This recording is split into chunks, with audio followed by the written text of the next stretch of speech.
Hi guys, and welcome back to Premium Time, series where we'll be talking about the latest and greatest, well maybe not greatest, premium tanks available from Wargaming and World of Tanks.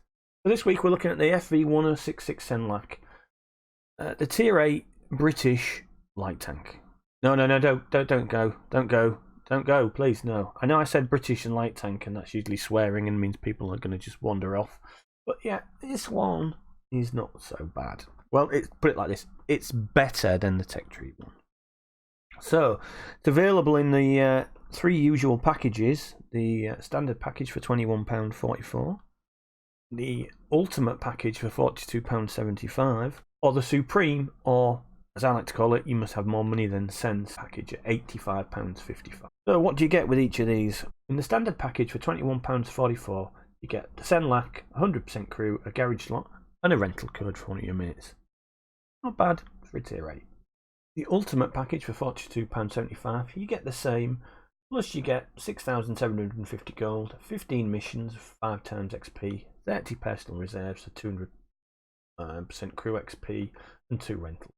In the Supreme Edition, you get the same as the standard, but this time you get 16,500 gold, 30 days of what premium account, 30 missions, 5 times XP, 50 personal reserves, coated optics, vertical stabilizer, medium caliber tank gun ramming, 25 large repair kits, 25 large first aid kits, 25 automatic fire extinguishers, and 3 rental codes. Which would I go for? I'm a tight Yorkshireman, I'd go for the basic. So what do they say about the Senlac? This is a new light tank in the British line. Don't trust its rear-mounted turret, the FV1066. Senlac is your typical aggressive scout, combined with the Brits' fast aiming time and great penetration, perfect candidate for some recon early in the battle before harassing isolated targets. Fast aiming time. Yeah, it's not too bad. Great penetration. We'll see. So let's have a look at some comparisons. I'm comparing it with the Tech Tree Tier 8 British tank, the LHMTV, T92, an equivalent American Tier 8 light tank, the Wuzzy 132, the Elk-Even 90, the Batchat 12T, and also the AMX 1357, just for a bit of a laugh. So we can see it's actually got quite a decent DPM there. It's got the second highest DPM of all the tanks, just shy of the T92, which isn't too bad. However, the penetration is a bit lackluster. Sorry, the damage is a bit lackluster. Penetration's fine. However, it is worse than the LHMTV, which, despite having the same caliber gun, has better penetration and 50 points better damage, nearly a third better damage. That's weird. I fail to understand that one. I really do. That's just crazy. But the gun damage is okay for a light of its size. It's lower caliber than most of the others. It should be nearer to the 90, which is really the even 90. But I just don't understand. The LHMTV gun just doesn't seem to make any sense with these stats at all. But again, the rate of fire is better and the reload time's better. It's about on comparison really with the T92. But looking down at the other things, shell velocity is quite fast. Not as fast as the T92 though, but on par with everything else. Max range is fine. Ammo capacity is 45, which is where some of the other British light tanks struggle, like for instance the LHMTV with 25. Potential damage of 8,000 is roughly on par with the other light tanks as well. Looking at the gun handling, these are all pretty good stats actually. The only thing it's worse than really is that, again, the T92. So the aim time's okay, the dispersion's okay, dispersion moving and with tank traverse and turret traverse are all pretty good. But again, I said the only thing that it struggles against is the T92, which seems to be totally underrated against. Mobility wise, again, it's quite fast. It's the second fastest or third fastest. Only the Batchat 12T and the Even 90 that are faster. It's faster than all the others, marginally. Got a decent reverse speed of 23 miles an hour, on par with everything else. Engine power is actually quite high, which therefore gives it a good power to weight ratio of 35.15, which is the second best. Again, only losing out to the T92. The train resistances are good, but not awesome. Well, they're on par with most lights, but not the T92, obviously. And the Wuzzy 132's got a lot better terrain resistances. Onto armor and health. Now this is where it's not so great for this tank, but again, it's not too bad considering it's a light tank. Light tanks aren't meant to be heavily armored, are they? So The only thing it's better than really is the even 90, which is tiny. But it is worse than the Tier 7 AMX 1357. It's a bit crazy. Got a decent amount of health on par with everything else. Engine health's okay. And if you look at the miscellaneous, view range is a good 400, which is what you need for a light tank. Radio range is 700. 20% fire chance, which, yeah, isn't great. And the shell cost is 310, which is a bit more than the others, but not too bad. So, let's look at an ace tanker game. So here we are on Pilsen with Mr. Elite Rider in his Senlac. And I must admit his taste in colours is probably almost as bad as mine for this tank. There we go. He's immediately heading out for the tank bush. Tank spotting area, sorry, not tank bush. The light tank spotting area in amongst the hills. He's going to try and use the speed of this tank to get some good spots, I reckon, early spots. Got a lot of backup from PDs and mediums behind him. Oh, he's actually bypassing that and heading for the bushes. Okay, interesting. The Lynx Band 6x6 is going to be spotting out in the field. He's actually going to be spotting down the line. An interesting strat, but there we go. And he's taking out hits so far. That's a lot of damage to start off with. Especially considering he didn't spot anything. Wasn't good. I think he sent me the wrong replay, don't you? How can this be an ace tanker?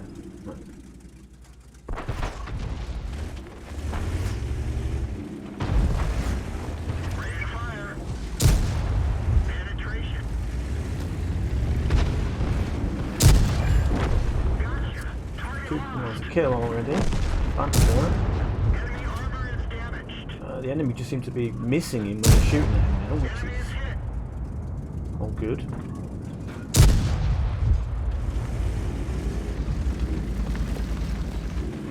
How those tanks so close can be invisible is beyond me, but that's just the spotting mechanics of all the tanks, isn't it? And all these bushes.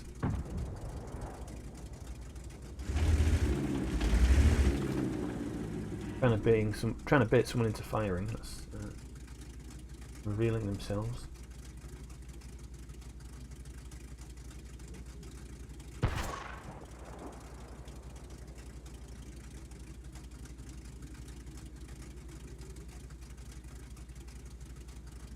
Waiting game. Who's going to break first, Mr. Elite Rider or the enemy team?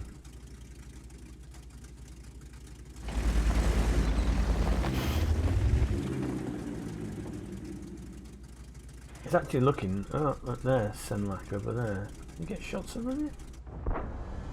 Don't really think you can. Oh, but the enemy have broken. They came forward. He was only tracked, but he was destroyed. So that's 700 spotting there. It's all good. Actually, they're now confirmed that he is still there. That's a TS5 on the top of the hill, which is probably not getting spotting damage for. Still a heavy tank down there. This is a bit of a bold move from Mr. Elite Rider, but he's not getting spotted. So, has the heavy tank pulled back round the corner? Do you think? Maybe. Oh, there he is. There they are.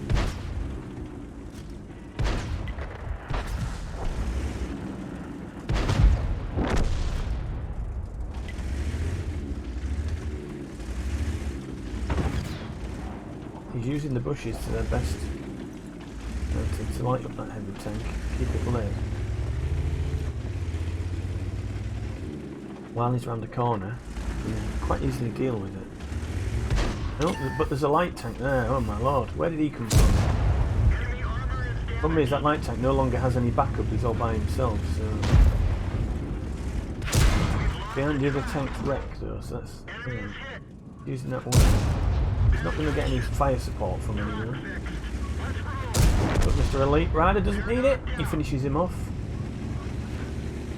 Now he needs to really go back and try and deal with that Senlac there. Oh, there you go. Dealt with. But that's 3 kills, 1400 damage and 2000 spotting damage so far. That's a good... Considering his start, that's a pretty good job.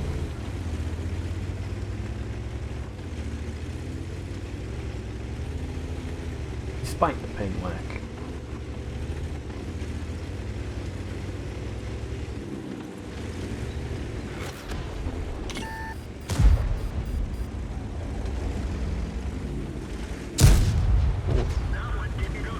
Didn't go through. That one did though. And that one did as well. Both killed.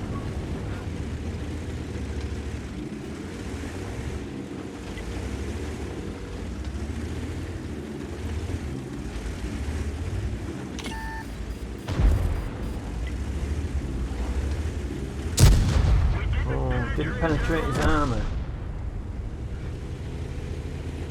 So 1500 damage, 2244. Sorry, 2004 spotting damage, or 84. I can't. I think it says 2004.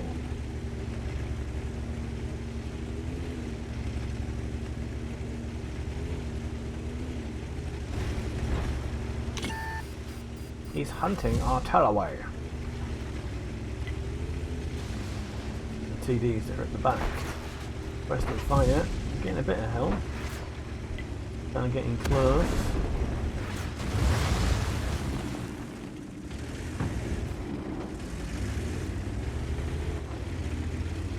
$2,776 spotting, it's getting there.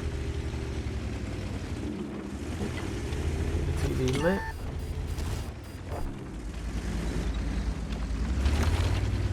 Try and avoid fire from the light tank over there. There's another Senlac on the enemy team, is it?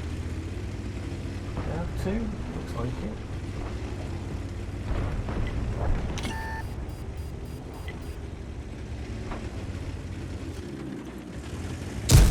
Oh, that was a bit of a missed shot. That one won't be there. Nice spotting damage, 3,195. Patrol duty medal. 3,298. 1,727. And 3,806. 1,727 damage. That's a victory. And let's have a quick look at the battle results. So that was an ace tanker, spotter, bruiser, fire for effect. He made 109,000 credits, 2,121 XP. So with premium, that was 73,134 take home, which was a base XP of 1478. Fantastic. The team score, and we can see that he was top on XP, and he was third on damage. Not a bad game. And at time of recording, just an interesting fact for you guys, that this was the first Ace Tanker replay posted up to the What Replays EU. At the time it was 11:24. It's a whole 4.5 hours before the next two were posted. And also there were none on Salty Jedi's replay site. Congratulations to Mr. Elite Rider for getting the first Ace Tanker in the Senlac on EU that was uploaded, that we know about. So then, what do I think of the Senlac? Well, yeah, it's okay. It makes money. Like most tanks, it's very situational. It does seem a bit bigger than other tanks. I'm not 100% sure whether the spotting is enough, but with a good crew in it, you can manage to do a decent amount of spotting. I've had a 4.5k game, 4.5k spotting game in it today. So yeah. It only costs £21 for the base package, which is fine. So if you've got £21 to spare and you're a tank collector, or you want to train your British light tank crews in something that's not as mediocre as some of the other British light tanks, then yeah, and maybe this is the tank for you. You tell me what you think. Is it worth it? Is the British tank line just a total and utter waste of time? Do they all need buffing? Probably. Thanks guys, that's it for this episode of Premium Time. I also stream on Twitch twice a week as Slams40k, and I'm on Facebook as Bang Average Tanker. The links are here and in the detail below. Alright, thanks for coming and watching some Premium Time. Buy this tank, don't buy this tank, the choice is yours. Can't afford to buy it, don't buy it. If you can and you think it looks fun, buy it. See you again next time. Please allow me to introduce myself. I'm a man of wealth and taste. I rode a tank, held a general's rank, when the front lines rained and the teams just stank. Whoa! Pleased to meet ya. Don't you guess my name? Oh yeah. Oh, what's puzzling you is the nature of this game. Ha ha!